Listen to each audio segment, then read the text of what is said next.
Fire in the quiet always teaches first.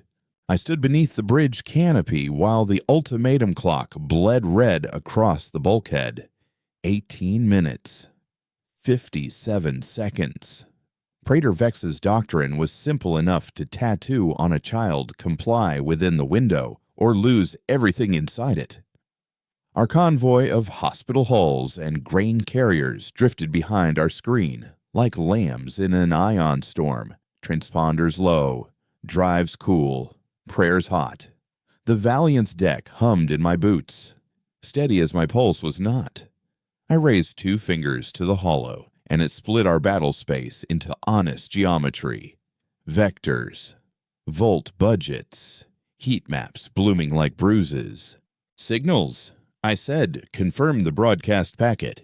Cade rolled his shoulders as if to loosen the static living there. Confirmed. Admiral, ultimatum is on a repeating burst, 3-second interval. They want us to answer on open band so they can paint us with the reply. The fleet mind's voice curved into my ear like a measured hand on a raw nerve. We do not answer on their term, said Aurora. In my head, she sounded like someone I had trusted long before war turned trust into currency. I have mapped 3 viable corridors. 2 are lies we will have to embody. Start scripting the lies. I said, and the one truth. Praetor Vex's insignia burned at the edge of the hologram, a knife's point emblem overlaid with a tally of captured routes. He was famous for 2 things, making worlds kneel with a deadline, and never checking the bill afterward. Time kept stepping down. 18 minutes. 13. We will not let a clock do our thinking. I smelled ozone and pitted steel. The air scrubbers had started pulling harder to counter the bodies we crammed into this hull. XO watched me, the way a first violin watches a conductor about to decide the tempo. We could try the burn-through, she said. Punch the center. Torches up. Take the heat. Save the mass. Would you trade 10 ships for maybe saving 12? I asked quietly. On paper, no. Ree said. On the deck. Her jaw squared. In the hull I live in, I don't want to trade any. Aurora shaded our forward cone with static glitter. Your hesitation is a strength, not a weakness. Commander Ree, she said, the doctrine we face has only one move. It is powerful and stupid. The bridge lights were cool against my cheek. I tapped the side of my chair, felt the micro vibration of coolant cycling through the gunnery spines. I remembered Vex's face from a trial feed, the smile never touching the eyes, the policy written like stone in the mouth. The doctrine was a trap that begged you to run at it. I had learned, badly, not to give it what it wanted. Engineering, I said. Chief Torres appeared in a rectangle of engine light, neck damp, tattoos shining with sweat. We're in the blue. If you want quiet, I can give you a graveyard. If you want speed, I can rip a hole through the drift. But we'll breathe fry the aft corridors for 3 minutes. People will blister. Noted. Admiral, Cade said. They've upped the loop. Ultimatum repeats now include a countdown tone. They want our bones to hear it. I let the tone play once, low and hollow, like a funeral bell that didn't know its own grief. Record it and reply with silence. I said, Aurora, map me a mirror lattice on the vector they least want us to choose. Done. Aurora said, it will look like surrender. It will feel like panic. The lattice will be cooler than the anger they expect. Good, I said. Make it honest. The mirror eats what it is fed. Before we moved anyone to die for a plan, I walked the crew deck. People make choices. Plans don't. In the forward bunk room, a mess attendant named Line was fixing a broken cup with foil tape because she liked the flowers printed on it. A young radar tech. Sana sat on her locker, uniform open at the throat, whispering a prayer to a god who didn't mind if she got the words wrong. A merchant captain held his hat in both hands and stared at it like the future might be written on the sweatband. I sat on a crate and asked the question that keeps fleets human. What's the name of someone who's not here? Line blinked. Maki, she said. He hates the taste of the water in port. Says it tastes like Afteranger. Tell Maki. I said, we'll try to make the water taste like oranges when we get there. The deck vibrated with the gravity plate adjustment as we slipped to a lower duty curve. Far away. A child coughed in a carrier. Far closer. The Valiant's heart kept time with a clock that wanted to drown us. I stood and nodded to the room. Eat, I said. Drink, if you need to be brave later. Waste none of it now. Courage is a resource. Spend it wisely. Back on the bridge, the hard numbers waited like weather. We're going to make them shoot at ghosts, I said. Cade, I want 3 decoy nodes dressed as ambulances. Let them broadcast sloppy fear and better transponder codes. Ambulances, he repeated, half grinning because the ugly idea was good. We'll give them a reason to be monsters. Torres, I said. When we commit, you're going to hate me. Preheat the dorsal rams, but keep the external heat sinks cold. I want our spine to look like a broken arrow. Copy, she said, jaw moving as if it were chewing the order. I'll make the ship look like a story you regret telling. Aurora, I said, open the corridor that makes no sense. I have already cut the doors you will pretend to walk through, she said. The corridor begins with our false confession. It ends inside their pride. The ultimatum clock ticked down through 17 minutes in a smear. Sweat prickled in my palms, and I wiped them on the seam of my uniform. The med sloop Dawn of Evening drifted across the corner of the holo, her name bright as a lie, her cargo bay full of bodies that needed to be elsewhere. Reed touched her own throat without thinking. 2 fingers on the pulse. Admiral, she said, if they're as ruthless as the briefs say. They are, I said. Then they'll fire on the first mover, decoy or not. They will, I said, and their logic will damn them. The ledger does not lie. We did not answer Vex. We wrote a message in our wakes instead. 3 ambulances of light slid into the corridor we had framed. Stuttering fear on open band. The mirror lattice unfolded. A kite of reflective particles shaped by field and will. It wore our signatures like borrowed clothes and measured the breadth of the guns facing it. Aurora braided tight the filaments. Ree oversaw the screen chain with the possessiveness of a guardian. Cade whispered timing to the transmitters like you whisper to a skittish horse. The first shot came from nowhere obvious. A spicule of Gamma riding a tuned microwave scream.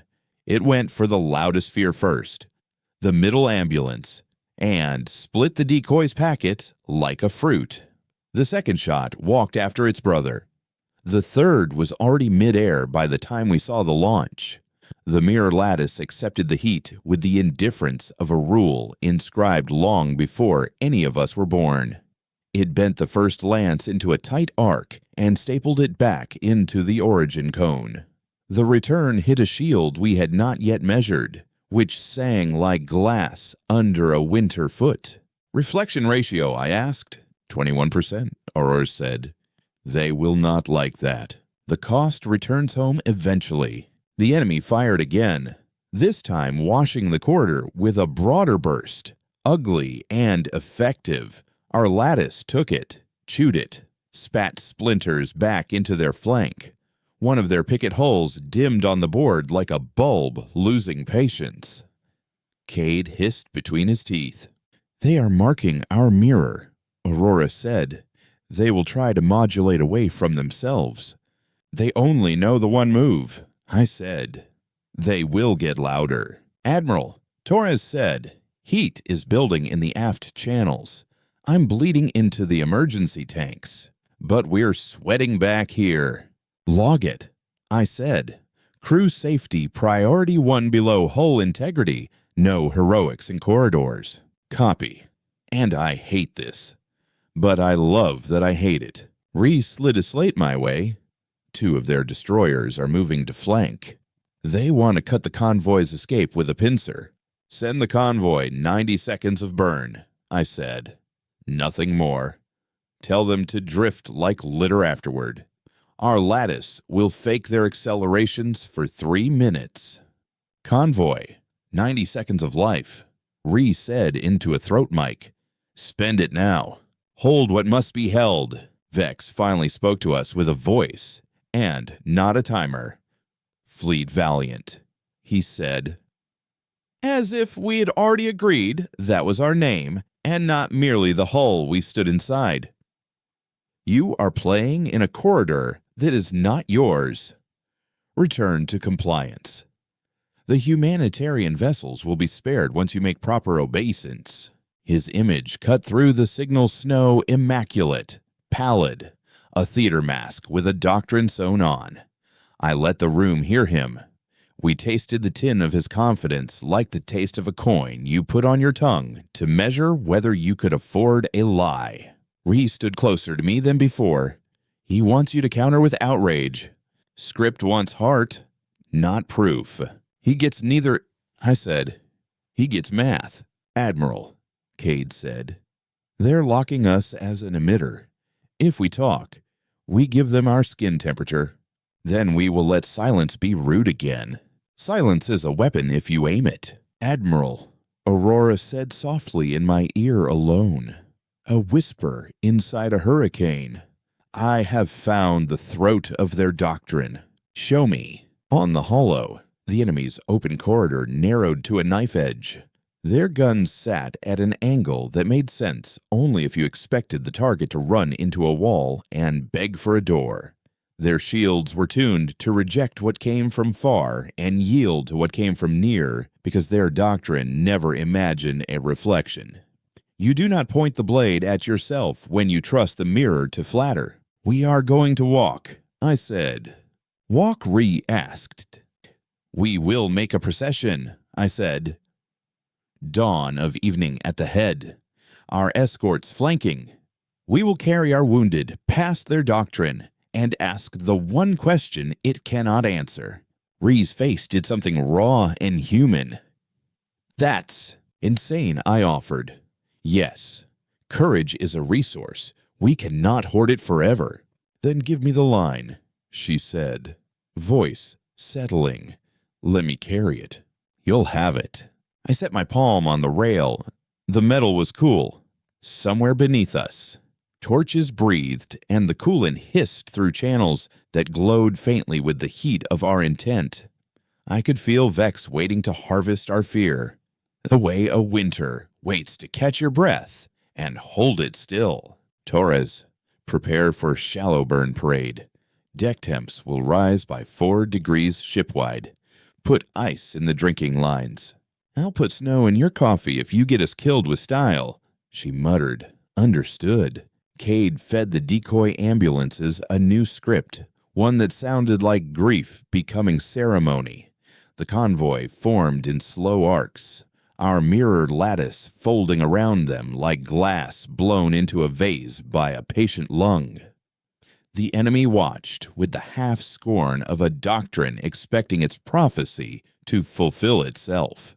Close parade spacing to 20 meters, I said. No slop. If we're going to survive this, we will do it beautifully. Precision is kindness when lives stand close. We moved. The first 100 kilometers felt like learning to walk again on bones a size too small. Vex's guns tracked our stillness and fired at fear. The mirror bit, returned, spoke politely in the language of lances. The picket that dimmed before went dark. Another flickered like a star with a cough. Our shoulders brushed, hull to hull, with our own. The deck hummed like a throat summoning a song it hadn't sung since childhood. "Admiral," Rhys said, voice small, where usually it was iron. "I have never wanted to call my mother more than I do right now. Record something for her." I said, "Tell her we made a procession of the hurt, and it meant something." The procession reached the narrowest place. Shields on both sides breathed like muscles. The mirror filaments thrummed. The lattice did not simply return heat. It wrote the story of how heat moves when pride blinds a captain. Aurora adjusted the angles by fractions that would not make sense to a poet, and made perfect sense to a survivor. The ultimatum clock slid past 10 minutes and into the single digits. Our lungs remembered that the world could be counted in less than choices. Vex is confused. Cade said he cannot parse making a ceremony of refusal. He's looking for the script cue. Rhys said, "Steadier." We cut the page out of his book. She was right. The doctrine expected panic or supplication. It never expected a quiet that stung. Vex's reply came colder than before. "If you wished for a funeral, Admiral, we would happily provide one." Aurora's voice turned iron.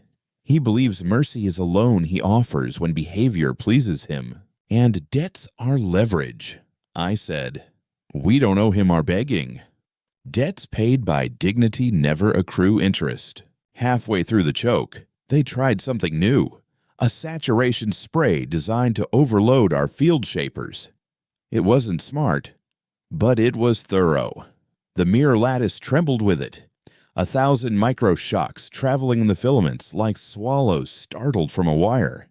One of our escorts, the Resolute, took a glancing blow and sprayed bright warnings across her hull before her captain's calm voice put order back in the metal. "Resolute reporting," Captain Bray said on tight beam, her tone a rope you could climb. "We're warm, but not on fire. I've had warmer arguments about chess."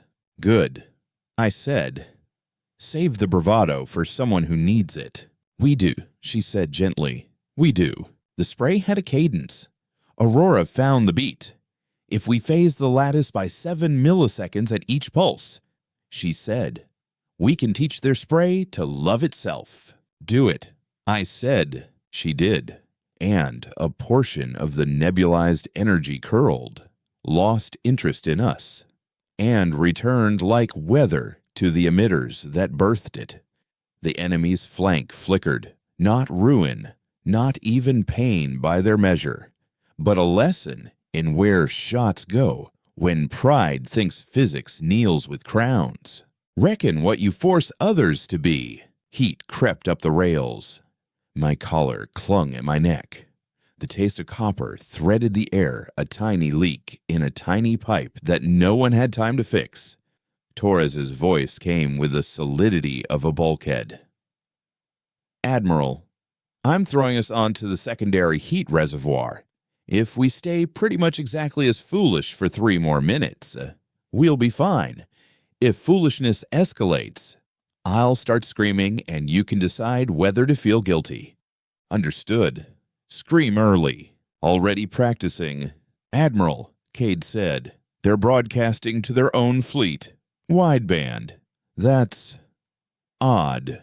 Aurora overlaid the enemy's internal chatter, decoded to intent, if not exact words. Haste, friction, arguments about power allocation. The ultimatum doctrine did not like being made to wait on its own threat. It knew only the one dance. We had stolen the music. "We're seeding something with this," Rhys said quietly. "They're learning that force has optics. If this goes to a feed—" "It will," I said. "And we will force the cost to show publicly. Some bills must be read aloud before the next set piece." I walked again where quiet lives. The crew gallery had been turned into a sick room by need. 2 gray-haired medics. Spouses, by the way, they bumped shoulders. stood over a merchant sailor with a gash, like a comet, across his scalp. A steward poured water slowly so it would sound like something other than fear. A child who should have been asleep traced a finger along a bulkhead seam and whispered the names of cities she would learn in school if schools were kind. I stooped until my knees ached and spoke to her in a voice that remembered lullabies. "What are you drawing?" I asked. "A river," she said. "It knows where to go, even if the rocks don't." "Does the river stop when the rocks yell at it?" I asked. "No," she said, as if I had told a joke about a very silly adult. "That's what rivers are for." "Then be a river," I whispered. "We'll hold the banks." Rivers don't argue with stone, they teach it patience. By the time I hit the bridge again, the convoy had cleared the throat. We were into the broadening, where doctrine usually collects its reward. The enemy moved to close the gate behind us, to make an example even if they couldn't claim all their collateral. That was the moment for the second tactic, the one that would lay the trap inside out. "Positions," I said. Phase 3. Aurora lit the board with a pale geometry that made my eyes water if I stared too long. "Ready to flip the corridor," she said. "The open path will collapse into a box, and the box will appear as a comet trail leading into quiet." "Explain it to me like I'm stubborn," Ree said. Aurora's chuckle was paper dry. "They think we are fleeing into a cul-de-sac. We are instead turning their cul-de-sac into a vestibule. Their ships will bunch to trap us and discover the door opens on their side." And then Ree asked, "And then they must fire into their own rifles to hit us," Aurora said, which is mathematically impolite. I tasted my own smile and did not let it show too much. The ultimatum clock reached 4 minutes and slowed in my head to the size of a breath. "Convoy," I said on tight beam. "Your next 90 seconds are mine. Brace. After that, the rest of your lives belong to you." "Copy," said a dozen captains. Voices rough, voices clear, voices that knew the cost of asking people to carry the weight of your decisions. "Torres," I said, "give me the ghost burns. I'm going to scrawl our name on the sky, like a teenager with a stolen pen," she said. "Ghost burns commencing. The sky remembers who dares to write on it." We lit a dozen false heats along our line, each a whisper at the edge of instrument perception. The enemy's sensors, already skeptical from the mirror game, made opinions instead of observations. Their formation tightened in anticipation of a kill that would affirm a doctrine. Aurora folded the corridor like silk in a patient hand. The open road narrowed, widened, twisted gently, beautifully, and our convoy walked along its edge with the confidence of a girl tracing a river with her finger. "Now," Aurora said, and I realized I had been holding my own breath. The kill box inverted, their ships tight, proud. Expecting panic found themselves aligned not with our exhausts, but with one another's radiance. Vex's flagship kept command. I could give him that credit. He swiveled to maintain angle. He did not fire. The doctrine told him to. But a glimmer of self-preservation finally competed with creed. That was the moment we had carved out of math and nerve. "Transmit," I said. "Open ban. Admiral, if we speak, we've earned the risk," I said. "And the world deserves to hear." I cleared my throat and let the room be my witness. "Praetor Vex," I said, "your window has 3 minutes left. If you fire now, you will pay for each of your shots with your own flanks. The convoy will pass regardless. Your doctrine can bear the cost you pretend not to see." He did not reply at once. I imagined him feeling, for the first time in a long career of clocks, something like the weight of a bill in a hand that had never tipped. Teach the price by making it tangible. Admiral of the Valiant, he said at last. You seem to think yourself a teacher. I think myself responsible. I said, they will eat tonight because of what we choose. You mock the necessity of order. You confuse order with obedience to your hunger. Your audacity will not be a precedent. It will, I said, kindness sharper than contempt. It will be a lesson. Ree's hand flexed on the rail. Cade had stopped breathing and started again, like a man who found he could. Aurora's presence in my head was a calm sea at dawn. The convoy moved and did not die. Record, I said to Cade on a private channel. Full spectral, full log. If he fires, the feed goes wide. If he doesn't, the silence does. Recording. Torres, I have heat like a choir, she said. We can sing for 90 seconds more before I make actual enemies in engineering. Sing, I said. Sing when silence would make cowards. Vex did not fire. He shifted. The doctrine seethed in him like acid in a jar. But he did not drink. His flank ships peeled away to make space where space did not favor them. The convoy poured through the widened gap like water given permission to remember its nature. I let myself exhale as if my lungs had not been rented from some more courageous person for the last hour. Damage report, I said. Minor burns. Aft corridor. Torres replied. 3 cases of heat rash in Bay 4. 1 coolant line fracture. Sealed. We lost a minor emitter in the lattice. Aurora already compensated. Casualties. No deaths. She said softly. We'll have blisters. And I will personally lecture each blister about patience. Ree's eyes were wet and did not spill. She looked at the dawn of evening sliding into safety. Her hull a prayer fulfilled. I've been on ships that called this a miracle, she said. No, I said. Miracles are what you ask for when you refuse to study. This was study, and it held. Study is a shield you can share. Admiral, Aurora whispered across the internal channel reserved for moments that made hearts softer. I have generated a post-action note. 1 line only. Say it. This fleet teaches by numbers and remembers by ledgers, never by callers. I stood straighter. Log it.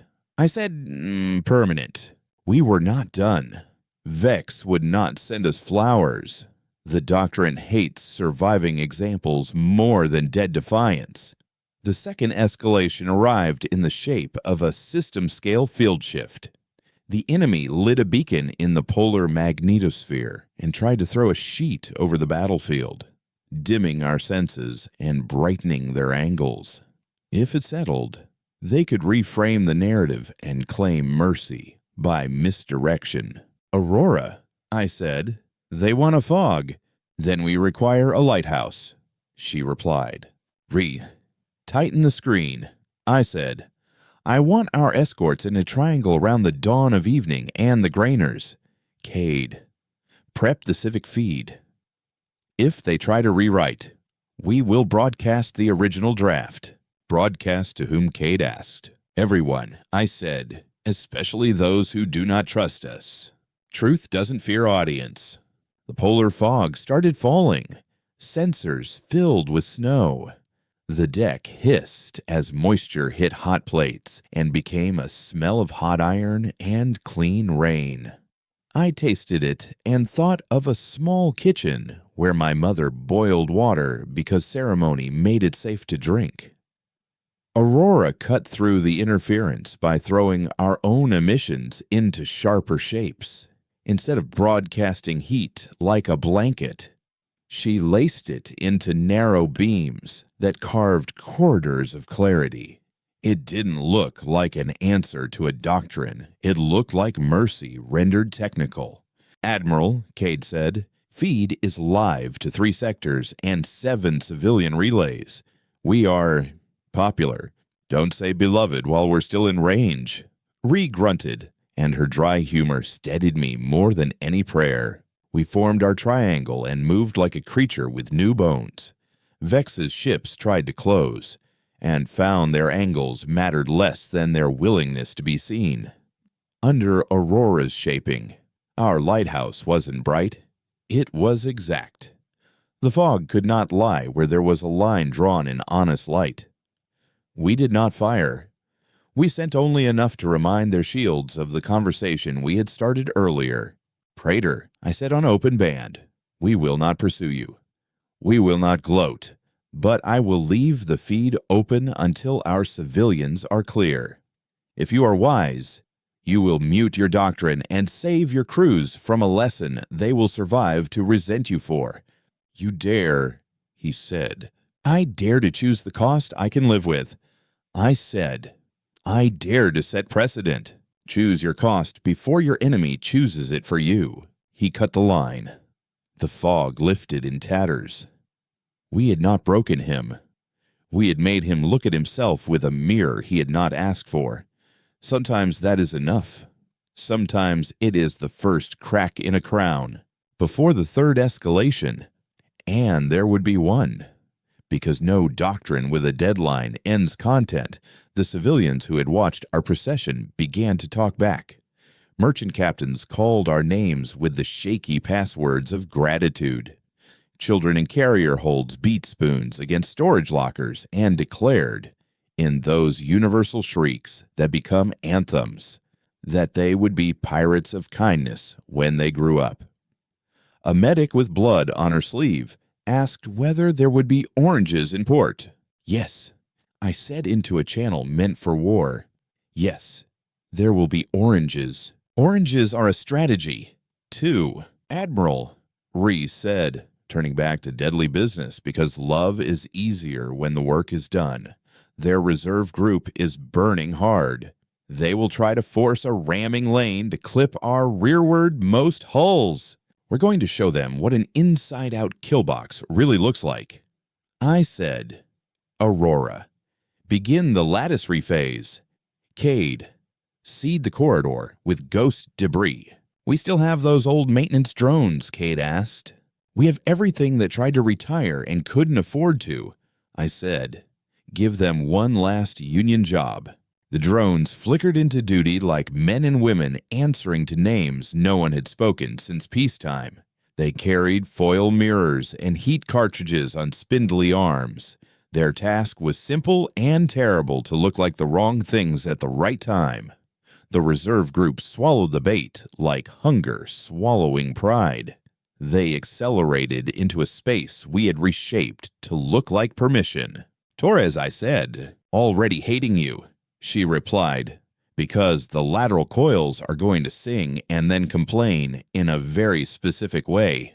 But it will be beautiful. Let them sing. A new vibration bled through the deck, a higher note threading the bass hum we knew as home. The Valiant took the strain with a shiver, like a horse swishing flies. My teeth rang with it. Sweat ran from my temple into my collar and made me blink against the salt. I welcomed the sting. Alive meant sensation. Reserve group crossing the ghost line. Rhys said, now. Now. Aurora echoed, and the geometry inverted. The reserve ships had leaned all their weight on forward screens. The lattice met them not from ahead, but from halo angles. Their own exhaust sprayed back in a ricochet that made their navigators curse mathematics. Our drones popped foil like flowers and died with dignity, and their reflections wrote small poems on the enemy's flanks. Nothing catastrophic, nothing cruel. Just enough to demonstrate that running in a straight line at a person who can draw circles is a style choice with consequences. Balance isn't vengeance, it's hygiene. They flinched. They slowed. The rearward, most of our grainers slipped past the last possible intercept and into the gravity well that would carry them to safety with a gentle tug that felt like home. I let my shoulders drop a fraction. I did not sit. The work was not finished until Aurora stopped counting risks under her breath in a rhythm I could almost dance to. Heat, I asked. Hot, Torres said. Not dangerous. Remind me to scold you about the lateral coils. I've scheduled it for the first hour of my afterlife. Don't you dare go someplace I can't find you, she said, and killed her mic so she could breathe without us making more of it than we should. Admiral, Cade said, the civic feed is, let them talk. I said, just not about us, about each other. We maintained formation and offered the quiet you give people when they need to cry or laugh. Vex's fleet clustered at the edge of its own hunger. He did not chase. He did not offer us a new clock. He kept his pride and his ships. For now, bravery sometimes looks like not taking the last shot. In the lull, I let my palm settle on the rail again. Cold now. The ship's pulse had steadied. Aurora breathed in my head with the contentment of a cat on a warm engine. Ree leaned on her elbows and stared at the space we had just taught to behave. Cade took off his headset and pressed it to his chest as if to listen to what it had heard. Torres sent up a status pane with a crude sketch of me labeled Heat Idiot and a list of coils to inspect. Next, Ree said finally, the word tasting like future. Next, I agreed. We escort them to the green line and we decide what to do with the doctrine that will come back for us when its pride stops bleeding. And before that, Cade offered, maybe, oranges. Oranges, I said, do not apologize for feeding the living. We were still half a system from port when the third escalation arrived, wearing Mercy's face. Vex broadcast an offer to negotiate safe passage for any civilian ship willing to detach from our escort and accept inspection under his authority. No countdown this time. No bell. Only the smooth tone of Empire offering to make a special exception for those who knew how to ask nicely. He wants to split them, Ree said. He wants to write the story that says the convoy survived because he chose to be kind. I said, he wants to own our oranges, Counter Cade asked. Public ledger, I said. Open the feed again. Aurora. Collate the timeline. Timestamps. Heat budgets. We will show the procession and its cost. We will ask a question and invite witnesses to answer. And if he answers with guns re-asked, then his answer will be recorded. Numbers are a form of compassion. We built the feed like a trial, not of a man, but of a method. The mirror lattice at work, the inverted kill box, the measured heat and the places where we chose not to fire, the minor injuries listed as the honest price of doing a hard thing the right way. We asked the convoy captains to speak in their own voices. They did. Not poetry, just names and cargo and the taste of fear. A baker described flour turning clumpy in a humid hold. A nurse described the sound a child makes when the deck hum changes. A freighter's ancient captain read from a manual about ballast because reading steadied his hands. We sent it raw. We let the civilian relays carry it where rumors sleep and wake as memory.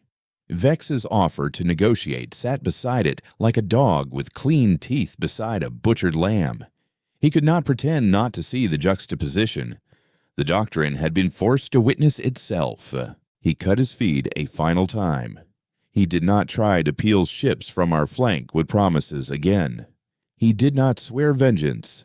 Dangerous men are at their most dangerous when they stop speaking. Close enough is where all decisions live. We maintained guard until the convoy kissed the gravity well's lip. Aurora hummed in little content noises when a child's laugh peaked on a carrier's internal pickup and leaked into a public band we were not supposed to monitor. Ree drafted a report in a prose that would make academies argue about cadence and doctrine makers grind teeth. Cade poured water for the watch. Careful not to spill. as if the act could remind the universe that some things should not be wasted. Admiral, Aurora said, and the way she said my name was a hand on a shoulder after a long road. We have an incoming packet from the Northern Arrays. It's not Vex. It's a civilian council. What do they want? I asked. To know if you will testify. She said, not about a man, about a window. I laughed once. Quietly. Tell them yes. I said, we'll bring the numbers. Ree's mouth twitched. You like that part, don't you? What part? The part where we get to be boring in public. Boring saves lives. I said, it just wears better lighting than people think.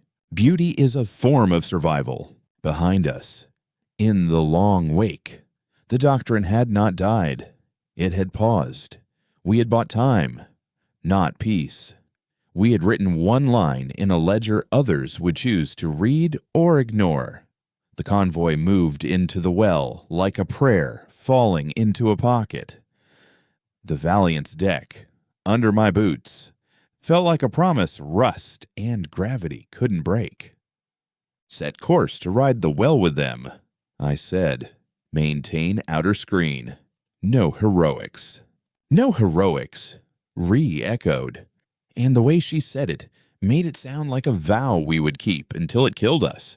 Torres, I said, start cooling the coils and write down what we did to them. If anyone tries it again, I want them to hear your voice calling them names. With pleasure, she said, and there was love in the insult I could taste like orange peel between teeth. Admiral, Cade said, if we make a habit of this, we won't. I said, habits are for living. This is for when habits are not enough. And when doctrine comes back with friends, then we will be ready with something boring and devastating, I said, feeling the hull settle into the gravity's whisper. We will show the world a cost that cannot be danced around. The future arrives as a question, not a threat. We rode the well with our civilians until the tugs on the hull felt like a hand guiding us down a ladder. The Valiant's plates clicked as temperatures fell through the range where metal remembers its shape. Somewhere aft, a steam relief valve let go with a wet sigh. The air took on that clean hot stone smell you get after a brief rain on an old road. Ree stood at my shoulder, still half braced, as if the well might change its mind. Green line in 20, Cade said. Port control is pinging with dock priorities and a request for testimony scheduling. Slot them, I said. We owe them the numbers while the ink is honest. Do we stay to refit? Ree asked. We'll refit fast, I said. Then we teach again. Teaching doesn't wait for permission. On the civilian net, 1,000 little lives started making lists. Cargo tallies, clinic rosters, a baker's inventory of flour and salt, set against ovens he could finally fire without worrying whether a countdown would decide hunger schedule. Someone tuned a cracked violin near a cargo door. The harmonics wobbled and then found a clear center. I felt myself breathe deeper for the first time since we'd made our procession. Aurora softened her voice until it barely disturbed the air. Admiral, the Council wants a full reconstruction of the corridor flip with emphasis on how we chose when not to fire. They want the ethic, not the hero shot. Ree murmured. Good, I said. Hero shots lie. Heroism without receipts is just expensive noise. Port control came aboard like a tidy storm. Yellow vests, bright tablets, the smell of fresh paint and hand sanitizer. We let the convoy pass us into berths while we kept a respectful distance. The Valiant's hull ticked as heat bled into the dock's loops. Torres sent me images of coils cooled to a moody blue. She could be poetic when the ship stopped threatening to misbehave. Before the hearing, I walked decks again. Habit. Yes. Ritual. More honest. In the mess, Line had taped the flowered cup with a care that would shame a surgeon. She poured tea into it and handed it without ceremony to a pilot whose hands shook until the steam steadied them. In a corner berth, Sana, the whisper prayer radar tech, was showing a child how the gravity plate makes a coin pretend to be heavier when you ask it politely. A grainer captain sat with his manifest open, scribbling marginalia like a man making a new recipe from scraps and hope. "Admiral," he said when he saw me near the hatch, "do you think we could have done that without you?" "You did most of it," I said. "We just drew lines where you could walk." "Lines help," he said, and closed his manifest as if that settled a private math inside him.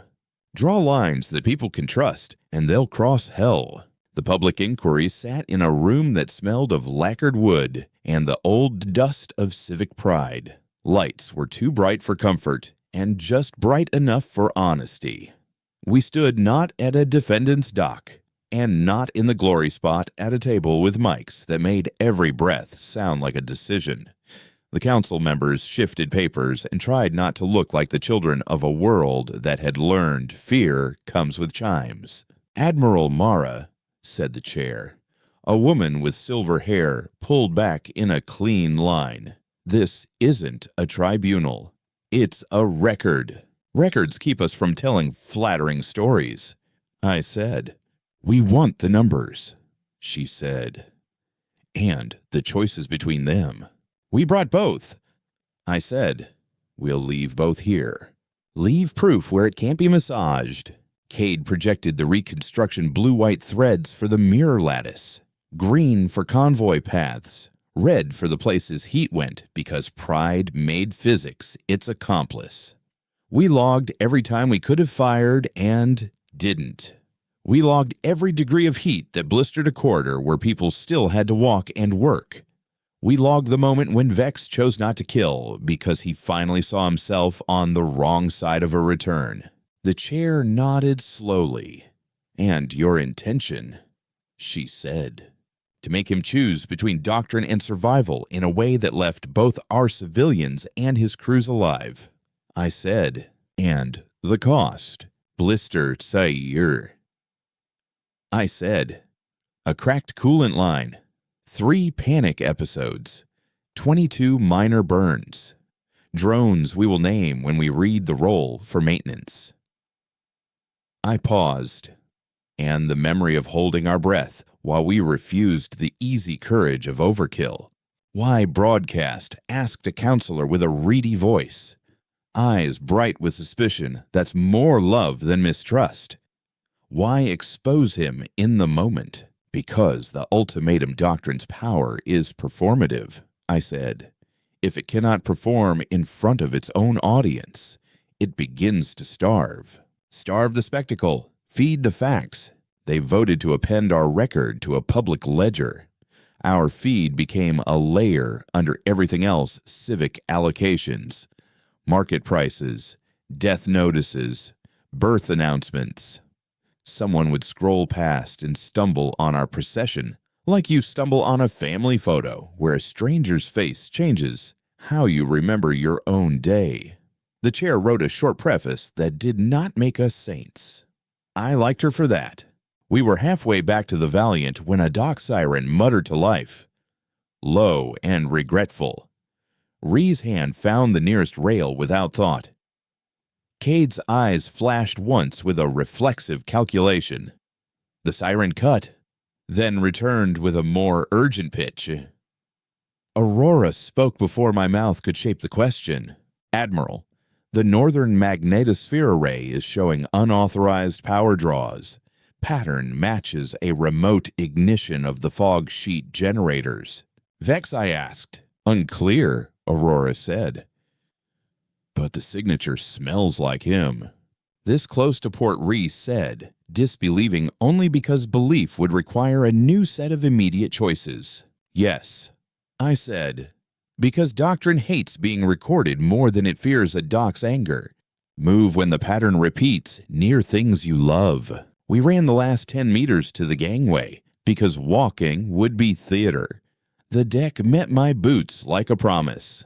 Torres's voice hit my ear with the clipped speed of a professional who knows exactly which corner will catch fire first. Coils are cool, tanks are topped, and if you ask me to sprint, I'll pretend I love it. We're sprinting, I said. Fog sheet counter in port space. We'll be surgical. No fireworks. Copy, she said, and I could hear her smiling around a curse.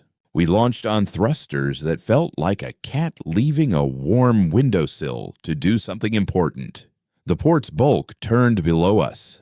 Lights in tidy lines like sentences that had learned grammar. The northern array hung against the black like a treble clef written by a hand that shook. The unauthorized draw spiked and stabilized, casting a faint humidity across sensors that smelled like rain that didn't exist yet. Aurora, I said. I want the lighthouse back, but tighter. Make corridors we can stand in. Lattice ready, she said. This will be like threading a needle in gloves. I said. Screen for the Port Authority tugs. They'll want to help by being in the wrong place. Tugs are brave idiots, she said affectionately. I'll keep them safe from themselves. Bravery needs chaperones. The fog sheet generators groaned. We watched 6 nodes turn over, one after another, like a string of street lamps waking into counterfeit dawn. A field began to sag across the high altitudes where ships arc on their way in and out, a soft blanket meant to smother sight and rewrite cause. Beneath it, the city glowed with human business and a stubborn belief that the worst had passed. I wanted to let them keep that belief another night. Signature on the ignition, Cade said, frowning like a man reading a familiar lie.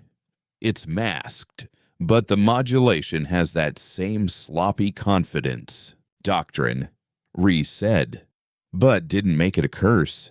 Just a label. Record while we counter, I said. We're not just stopping it. We're showing the hand. Admiral, Aurora said, quieter, to shut this down without damage. We will need access. The array's control spine is external. We could. Walk. Walk meant take us close enough to touch with ideas what we didn't want to touch with hands. It meant scraping paint without gouging pride. It meant trusting Torres to juggle 3 heat budgets and 1 municipal ordinance at once. Torres, I asked. I'll put us inside their shadow, she said, and I won't scuff our nice hull unless you ask for a carved love letter. Proceed, I said. Trust the hands that got you here. We slid under the first generator like a fish nosing under a pier. The fog's first breath dampened the cameras, then cleared as Aurora laced our forward emissions into a pencil-thin beam that cut a slit in the weather. I could smell coolant even though the monitors told me none had leaked. That's what fear does when it's been trained to smell pragmatic. Portnet is sending us a challenge, Cade said. They want to know if we're authorized to cut their roof. Tell them we're patching a hole, Rhys said. Permission to be useful comes after the work, if the work is gentle. We reached the control spine. A braided cable, thick as a thigh, carried the unauthorized draw. It hummed with the arrogance of a thief who thinks he is invisible. Aurora mapped the access points in ghostly lines. If we invert the phase here and here, she said, the system will think it is cooling and shut itself. No harm. But I asked. But the command signature will backtrace, she said. We'll have a return address. Give me the address, I said. Lines that lead home teach accountability. We did it with 3 crisp gestures and a patience I had to borrow from a younger version of myself. The fog wilted. The generators muttered, one side like an old man relieved to sit down. The unauthorized draw hiccuped, then hiccuped again with that offended dramatics you hear when you pull a plug in the middle of someone's big speech. The command path lit like beads on a string. Back through a commercial relay, down a chartered business trunk, into a leased line nesting under a mediation firm's name. Masking company, Cade said.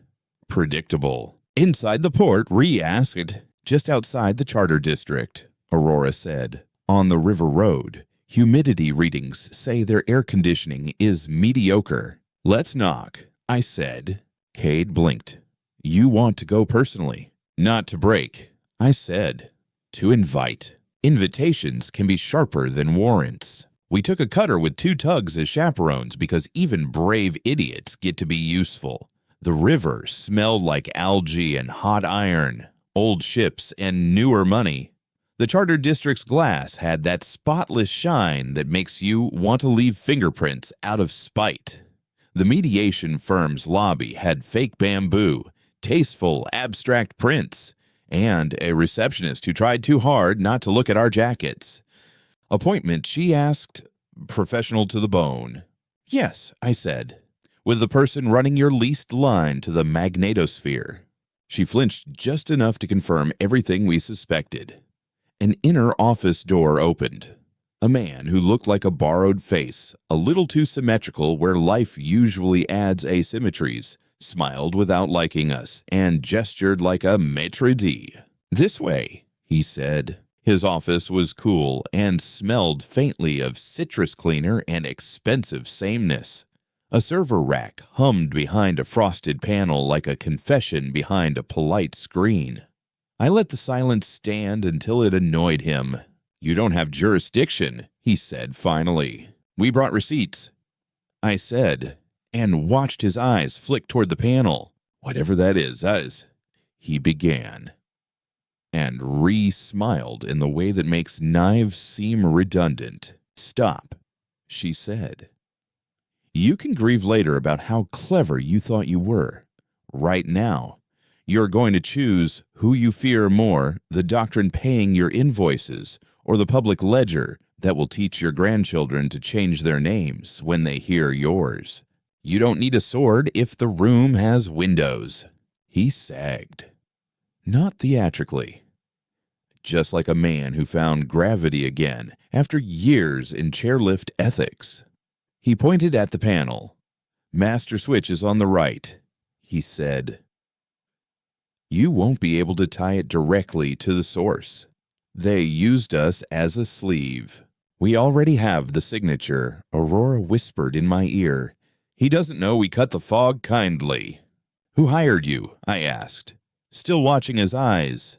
Name, he swallowed. An intermediary. Call sign Vade. Paid in commodity futures. Relay that. I said. Cade's slate sang briefly as the civic feed accepted the line. The man's shoulders trembled.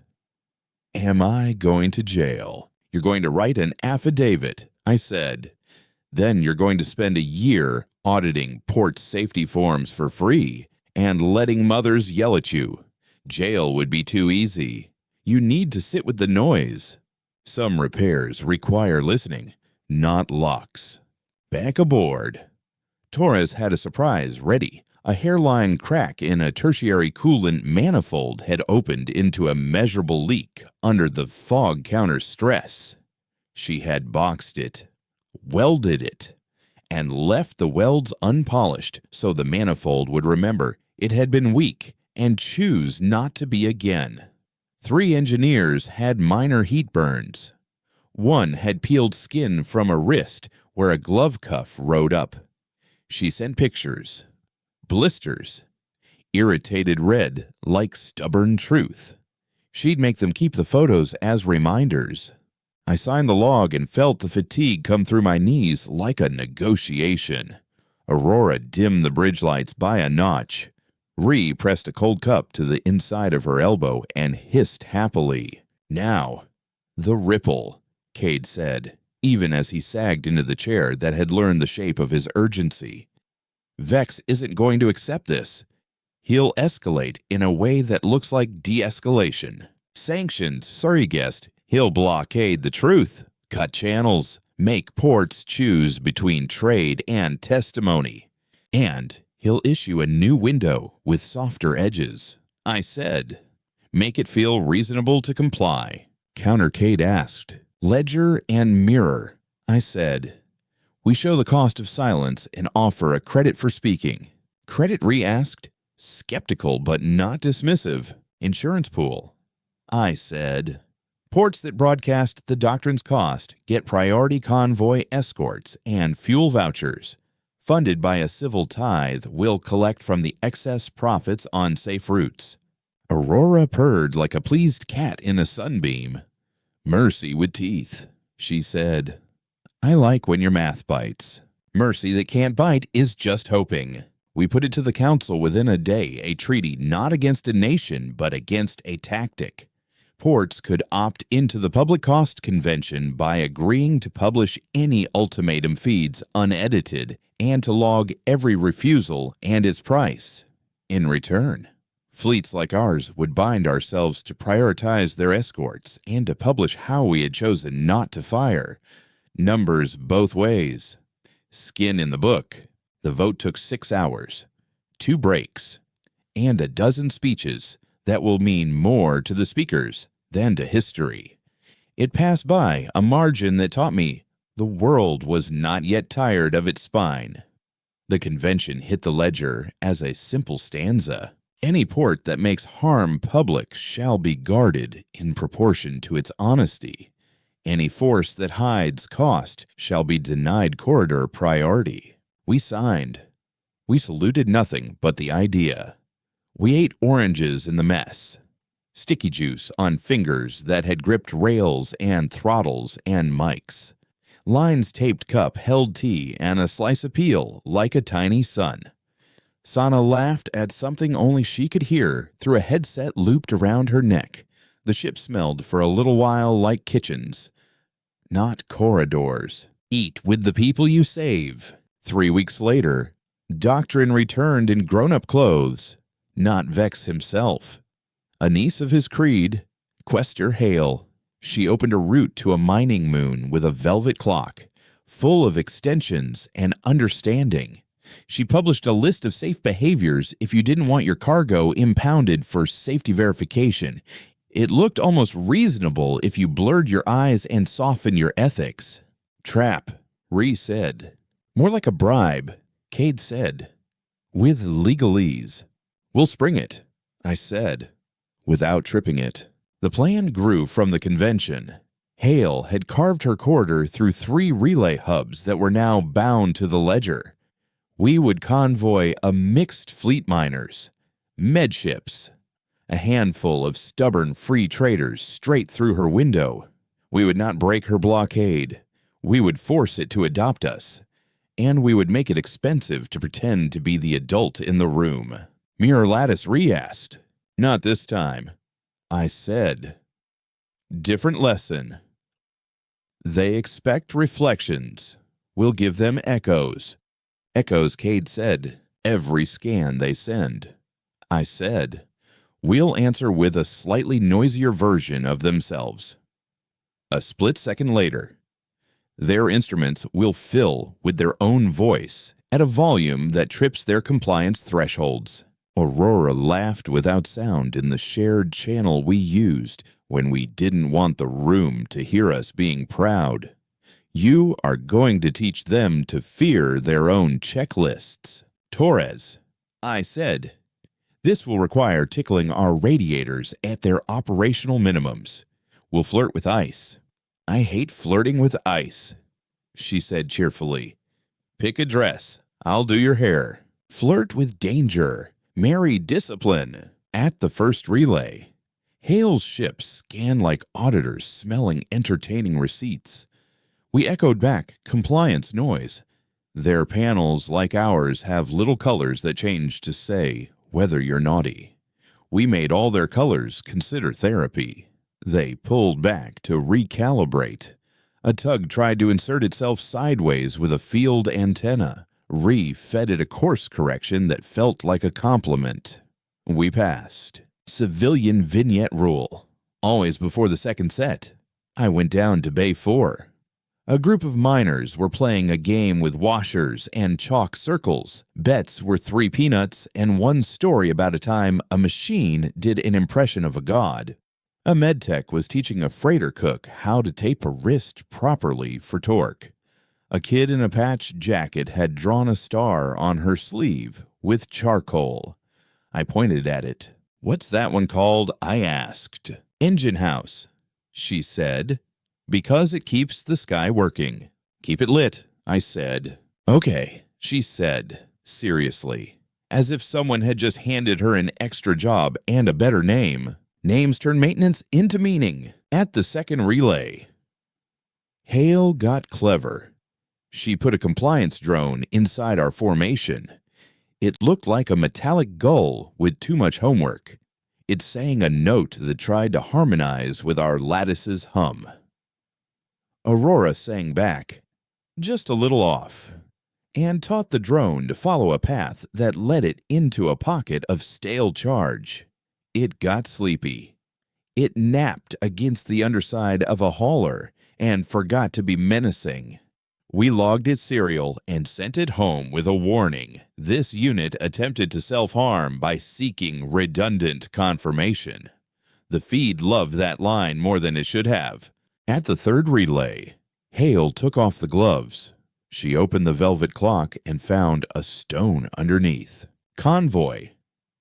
She broadcast. Voice precise enough to cut bread. You will pause for inspection. Failure to comply will result in a reputational mark that will preclude your access to credit in allied ports. Public cost convention, I replied. Paragraph 3. Any reputational mechanism must be published with metrics and a right of rebuttal. Admiral, she said without saying my name, you are making this unpleasant. Unpleasant is how you know it's fair, I said. Make it fair enough to be uncomfortable for everyone. She tried to isolate our tail. Ree had braided our tail to our head like hair on the first day of school. She tried to cut power to our lead. Torres had filled our tanks enough to make that boring. She tried to shame us. Cade paid the shame no mind and printed more copies of the convention into the channel until the feed looked like a forest of clauses and mercies. And then the move I had been waiting for. She threatened the miners' refuel credits, a sanction that hits after the story ends. Sneaky. Effective. The doctrine learned from our ledger and picked a vector that didn't look like a weapon until the day after you limped home. Aurora, I asked. I have the credit web, she said. We can spin a shadow market with transparency pinned to it like a moth. Do it, I said. We published a live tally of pledged fuel from ports signed to the convention, updated by the minute, names on a public wall with amounts in neat columns. It wasn't money. It was a mirror for generosity. People like to be seen being sensible. The numbers rose. Hale's sanction lost gravity. She backed off without admitting she had moved at all. The convoy passed. Miners cheered with their caps. A medship played a lullaby on external speakers, short enough not to annoy me. Sometimes the win is just not losing later. We reached the mining moon, a place that smells like old water and iron filings. Off-loaded meds and peanut butter and a bag of cheap soccer balls that made children forget doctrine for 90 sweet minutes. A foreman with a voice like gravel in a tin asked if we'd be back. If we're needed, I said. You're always needed. He said, but that's not your job. Is it your job's to make us not need you? Exactly, I said. Don't build dependence, build capability. When we lifted, Aurora put a quiet marker in our wake, a link to the convention, a copy of the corridor flip, and a short guide on how to set up a local ledger for public harms. Boring, useful, resilient, the kind of thing rats can't eat and kings can't bend. Vex finally spoke again. Not a broadcast, a letter. Delivered by a courier drone that wore no insignia and made itself wither mid-air once it served. I read it on the bridge, standing up. Admiral, it said, because he understood mirrors require names. You have made a public of people who should have remained audience. Your math buys time. My doctrine buys futures. One day you will exhaust your elegant credits and be forced to choose speed over grace. When that day comes, you will find your ledger is not a shield. Ree made a rude noise. Cade rolled his eyes in a way I wish had been more dignified. Aurora did not speak. He's right about one thing, I said finally. We will be tired. He will be relentless. And we will still be here, Ree said. We will, I said. But we need to set a nail that holds when we're sleeping. Nails hold when hands get tired. The nail was precedent. The convention gave us a frame. We needed teeth. We drafted an addendum. Any ultimatum issued within Allied corridor jurisdictions must be accompanied, within 12 hours, by a published impact assessment prepared by the issuer, listing projected civilian and infrastructure costs, and posted to the ledger. Failure to post would trigger automatic downgrades of corridor priority and loss of right to levy inspections without external auditors. In other words, you can still make clocks, but you have to write the bill in public before you ring them. Ports argued. Lawyers sharpened. Traders worried. It passed by a margin smaller than comfort and larger than despair. We posted it. We waited for Doctrine to trip over its new bootlace. Hale did, almost immediately. She issued a window and posted a laughable pamphlet as her impact assessment. 3 pages of nouns pretending to be compassion. We compiled actual projected damage based on her angles and published a side-by-side. The feed liked our columns better. Her reputation slipped a notch on 3 exchanges. You could hear the hiss when ego touches cold truth, and then the day Vex promised. We were 2 systems out, running light, when his fleet appeared with a chorus of clocks. Not 1 window, 6. Staggered, velveted, deadly. If we turned to face one, another would bite a convoy we could not see yet. If we ran to shield the convoys, he'd catch us in a net designed to love our habit of refusing to abandon people. Ree leaned over the rail until her knuckles went pale. He's making us choose speed over grace. Or making us think we have to, Cade said, voice flat with the kind of calm you only earn after several close calls. We have partners now. I nodded. Signal the convention ports. I said, activate the insurance pool. Redirect escorts from low-risk corridors. Publish our route changes. Make our vulnerabilities honest. Aurora brightened. We will not sprint, she said. We will orchestrate. Orchestration beats panic every time. We cut our thrust to make it tempting to chase us. Doctrines like Vex's love a sudden prey. We split our fleet into 3 ribbons, each looking like a backbone of something softer.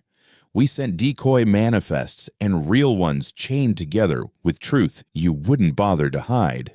We asked ports to light their lighthouses and post every scan they received, unedited, to the ledger in real time. The channel filled with data. Messy, redundant, beautiful. Vex's first window snapped shut without a victim inside. His second snagged a convoy of drone barges we had flagged in our own system as non-discretionary freight fertilizer. Pipes. Wire.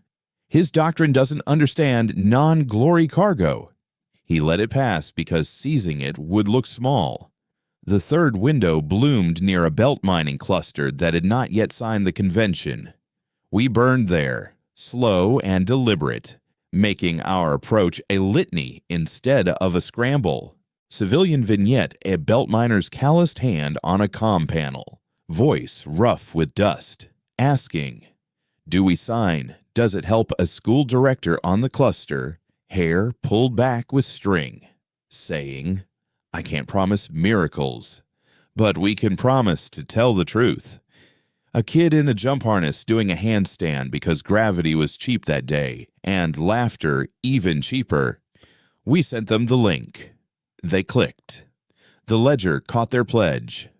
When Vex's third clock chimed, the Belt Cluster broadcast its own impact assessment of what his window would cost them if he enforced it. It had numbers like broken daycare staffing and fuel rations tightened enough to make tempers brittle. It had names like the boy with the handstand and the woman with string in her hair. The feed flared. Vex hesitated. His doctrine did not have a footnote for children did handstand. "Window 3 goes soft," Cade said. He blinked. "He'll blink less next time," Ree warned. "Then we freeze his eyelids open with paperwork." I said, "Paperwork is a cold wind in a hot room. Windows 4 and 5 tried to trap us into firing first. We didn't. We reflected little. We echoed a lot. We let Port shame him by staying beautifully, boringly visible, and still. At Window 6, he found a stitch to pick, a convoy of evac ships. Not ours. Had jumped early from a world that decided it didn't like its government enough to keep paying for its debts. They were fat with people and thin with escorts. Vex's 6 clock hung right on their path like a stopped heart. We were 3 hours out at our deliberate burn. If we sprinted, we'd cook coils and maybe get there for the memorial. If we didn't sprint, they'd die without ever having learned oranges could taste like this. "Permission," Torres said, voice carefully neutral, because she does not ask for permission lightly. "Denied," I said, and the word almost broke something inside me. Ree stared at me. "Admiral, denied to sprint," I said. Permission to ask the world for help. Cade's hands were already moving. "Broadcast." "Wider," I said. "We will make a corridor out of people. Make the road out of those who stand." We published the evac convoy's route. We posted our time late, honest and ugly. We asked every ship with a field projector and a sense of shame to align along a swath of space that could become a corridor by sheer human attention. Ports dimmed their outer lights to shove a few more kilowatts into relays.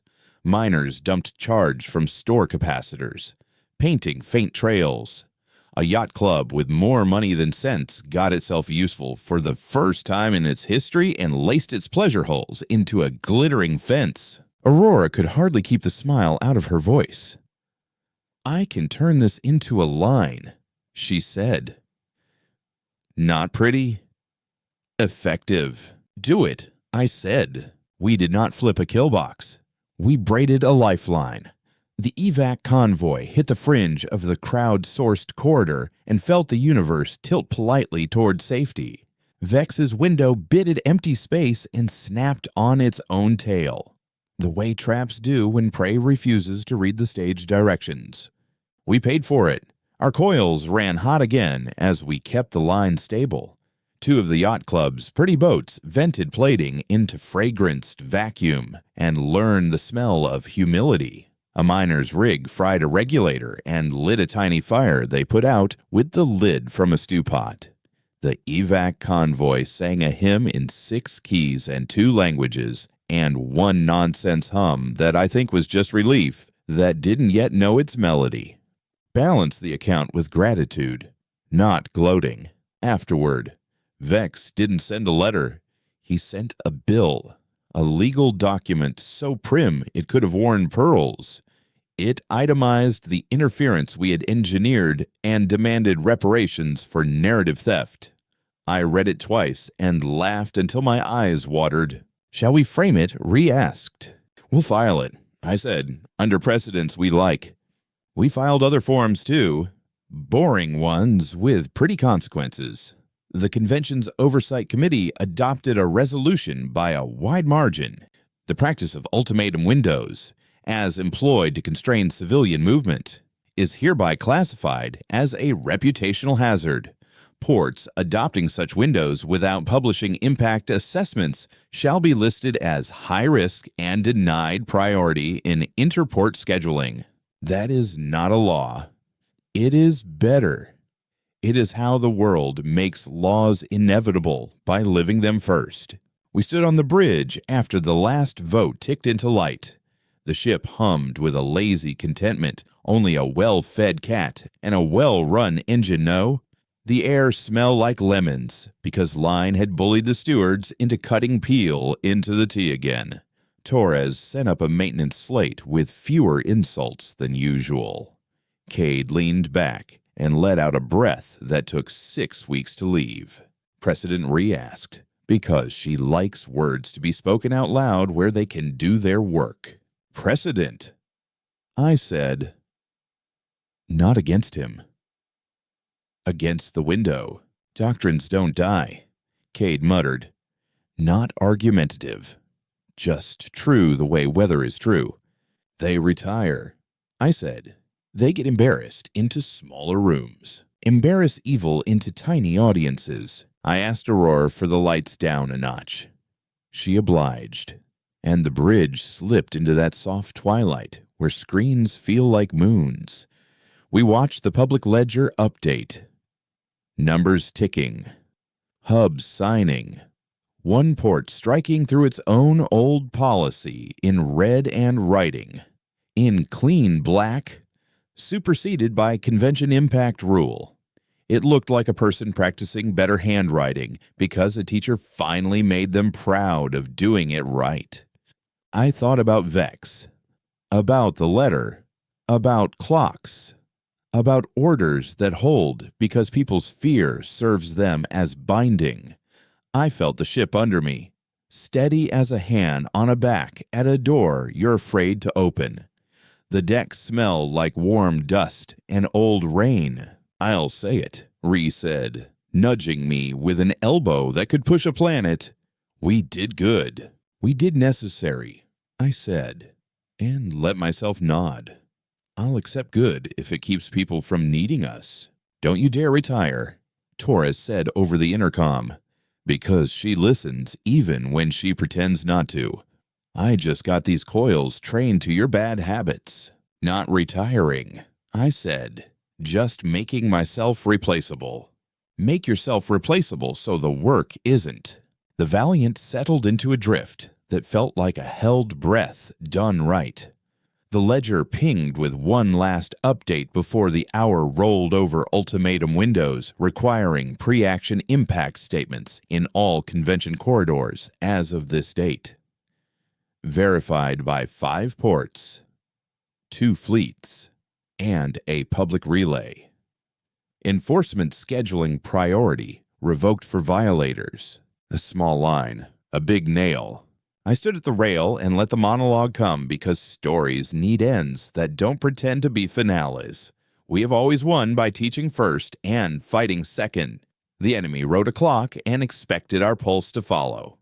We wrote a ledger and asked the world to write with us.